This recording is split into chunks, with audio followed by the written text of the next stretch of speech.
Hello cricket fans. Sunrisers franchisee owner Kavya Maran తీసుకున్న ఒక సంచలన నిర్ణయం ఇప్పుడు నెట్టింట పెద్ద హాట్ టాపిక్గా మారింది. ఐపీఎల్ ఫ్రాంచైజీలు పాకిస్తాన్ ప్లేయర్లను తీసుకోకూడదనే ఒక అలిఖిత నిబంధన అంటే షాడో బ్యాన్ను బ్రేక్ చేస్తూ ఏకంగా ఒక పాక్ స్పిన్నర్ కోసం కోట్ల రూపాయలు ఖర్చు చేసింది కావ్య మారన్.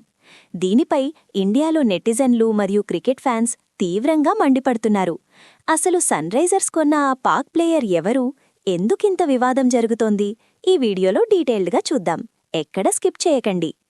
ఇంగ్లాండ్ వేదికగా జరిగే ద 100 టోర్నమెంట్ కోసం మార్చి 12న లండన్లో ప్లేయర్స్ వేలం జరిగింది. ఈ లీగ్లో Sunrisers group sun Risers Leeds పేరుతో ఒక టీంని కొనుగోలు చేసిన విషయం తెలిసిందే. అయితే ఈ వేలంలో కావ్య మారన్ మరియు హెడ్ కోచ్ డానియల్ వెట్టోరీ కలిసి పాకిస్తాన్ మిస్టరీ స్పిన్నర్ అబ్రార్ అహ్మద్ కోసం గట్టిగా ట్రై చేశారు. ట్రెంట్ రాకెట్స్ టీంతో పోటీపడి మరీ 1.90 లక్షల పౌండ్లకు అంటే మన ఇండియన్ కరెన్సీలో సుమారు 2.34 కోట్లకు అబ్రార్ను సొంతం చేసుకున్నారు. నిజానికి 2008 ముంబై దాడుల తర్వాత ఐపీఎల్లో పాక్ ప్లేయర్లపై బ్యాన్ ఉన్న సంగతి తెలిసిందే. ప్రపంచవ్యాప్తంగా సౌతాఫ్రికా, యుఏఈ లీగ్స్లో కూడా ఇండియన్ ఓనర్స్ పాక్ ప్లేయర్లను తీసుకోరు.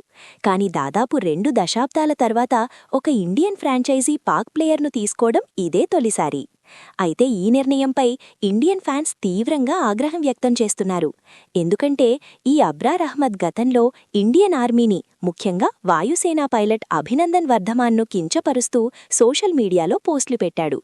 అలాంటి వ్యక్తికి మన ఇండియన్ ఫ్రాంచైజీలో చోటెందుకిచ్చారంటూ కావ్య మారన్పై ఫ్యాన్స్ ఫైర్ అవుతున్నారు.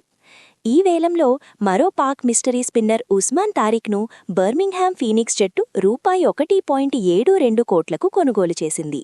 కానీ హరీస్ రౌఫ్, షాదాబ్ ఖాన్, సయీమ్ అయ్యూబ్ లాంటి స్టార్ ప్లేయర్లు మాత్రం అమ్ముడుపోకుండా అన్సోల్డ్గా మిగిలిపోయారు. ఇక పాక్ వన్డే కెప్టెన్ షాహీన్ అఫ్రీదీ వేలానికి ముందే తప్పుకున్నాడు. మరి సన్ రైజర్స్ లీడ్స్ జట్టుకు England star batter Harry Brook captaincy చేయనున్నాడు. ఏదేమైనా ఇండియాను కించపరిచిన ప్లేయర్కు కావ్య మారన్ భారీ ధర ఇచ్చి కొనుగోలు చేయడం పెద్ద దుమారమే రేపుతోంది. మరి కావ్య మారన్ తీసుకున్న ఈ నిర్ణయంపై మీ అభిప్రాయమేంటో కింద కమెంట్ సెక్షన్లో చెప్పండి.